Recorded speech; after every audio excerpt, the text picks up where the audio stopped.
மேற்கு தொடர்ச்சி மலைப்பகுதியில் பெய்து வரும் தொடர் மழையால் நெல்லை மணிமுத்தாறு அணையின் நீர்மட்டம் சதத்தை கடந்துள்ளது. இதனால் அப்பகுதி விவசாயிகள் மகிழ்ச்சியடைந்துள்ளனர். கூடுதல் விவரங்களை நமது செய்தியாளர் முத்துப்பாண்டி வழங்க கேட்கலாம். முத்துப்பாண்டி, மணிமுத்தாறு அணையின் நீர்மட்டம் சதத்தை கடந்திருக்கிறது. குறித்த கூடுதல் விவரங்களை வழங்கலாம். வணக்கம் அபிராமி.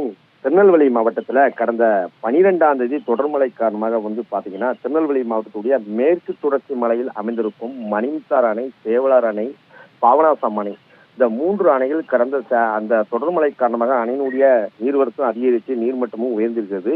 குறிப்பாக இன்றைய நாளில் பாத்தீங்கன்னா மணிமுத்தாறு அணை 118 அடி கொள்ளளவு கொண்ட மணிமுத்தாறு அணை தற்போது 100 அடியாக எட்டி நீர்வரத்து 350 கனஅடி நீர்வரத்து வினாடிக்கு வந்து கொண்டிருக்கிறது.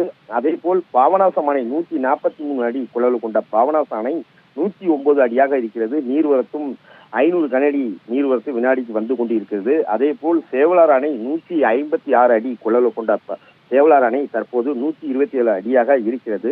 தொடர்ந்து மேற்கு தொடர்ச்சி மலையில் மழை இல்லாத காரணத்தினாலும் நீர்வரத்து தற்போது சரிய தொடங்கினாலும் தற்போது நீர்வரத்து குறைந்த அளவிலே வந்து கொண்டிருக்கிறது. அதனால் அணையுடைய நீர்மட்டமும் சற்று குறைந்து காணப்பட்டு வருகிறது. அந்த நீர்மட்டம் மெல்ல மெல்ல உயர்ந்து வருகிறது. கடந்த ஆண்டுகளில் இதே போல் பாத்தீங்கன்னா மணிமுத்தாறு அணை 118 அடி கொள்ளளவு கொண்ட மணிமுத்தாறு அணை இதே நாளில் 112 அடியாக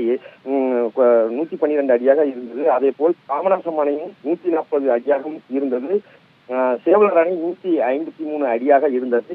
கடந்த ஆண்டோட இந்த ஆண்டு மழை சற்று மேற்கு தொடர்ச்சி மலையில் குறைந்து காணப்பட்ட காரணமாக அந்த அணையினுடைய நீர்வரத்து தற்போது அந்த நீர்வரத்து குறைந்து காணப்பட்டு வருகிறது. தொடர்ந்து அந்த 3 அணையினுடைய நீர்மட்டம் இனி வரும் காலங்களில் தொடர் மழையால் முழு கொள்ளளவு எட்ட வாய்ப்புகள் இருப்பதாக விவசாயிகள் தொடர்ந்து தெரிவிக்கிறார்கள். அது மட்டுமல்ல, விவசாய பணிக்காக விசான சாகுபடி பணியாலும் தற்போது நடைபெற்றுக் கொண்டிருக்கிறது. விவசாயிகள் ஒரு மகிழ்ச்சி.